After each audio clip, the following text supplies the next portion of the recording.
Alors, l'ordonnance de protection a pour vocation de protéger les victimes de violences conjugales, de leurs compagnons ou de leurs ex-compagnons. L'objectif de l'ordonnance de protection est de rendre une décision rapide dans un délai de 7 jours maximum à compter de la saisine du juge des affaires familiales. Vous l'avez compris, c'est le juge des affaires familiales qui est compétent en matière d'ordonnance de protection pour rendre une telle décision. Bien évidemment, à ces audiences, il est sollicité l'avis du procureur de la République, qui est représentant des intérêts de la société. Dans le cadre d'une ordonnance de protection, il est recommandé d'être assisté d'un avocat. L'objectif de l'ordonnance de protection, vous l'avez compris, est de rendre des mesures en urgence dans un délai de 7 jours. Dans les mesures qui peuvent être posées par le juge des affaires familiales, il peut notamment être posé une interdiction de contact, une interdiction de paraître au domicile de la victime.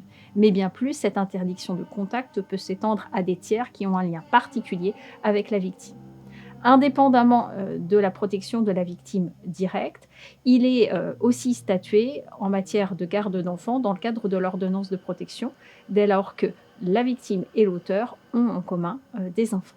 Dans le cadre de l'ordonnance de protection, l'avocat ou la personne dépose un acte de procédure auprès du juge des affaires familiales afin d'obtenir une date d'audience.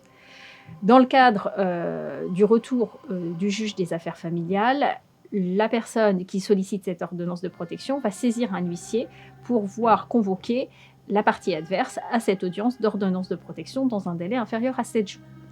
Dans le cadre de cette audience, chacune des parties devra avoir connaissance des pièces des uns et des autres, bien évidemment.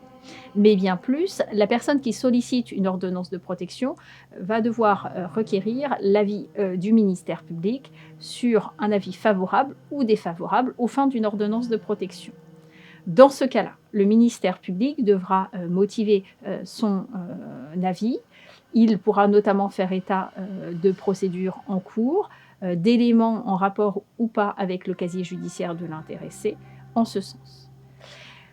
Une fois cet avis posé au dossier, la convocation réalisée, les parties sont convoquées à une audience physique où chacun pourra s'exprimer et débattre après avoir reçu donc, les pièces de manière contradictoire.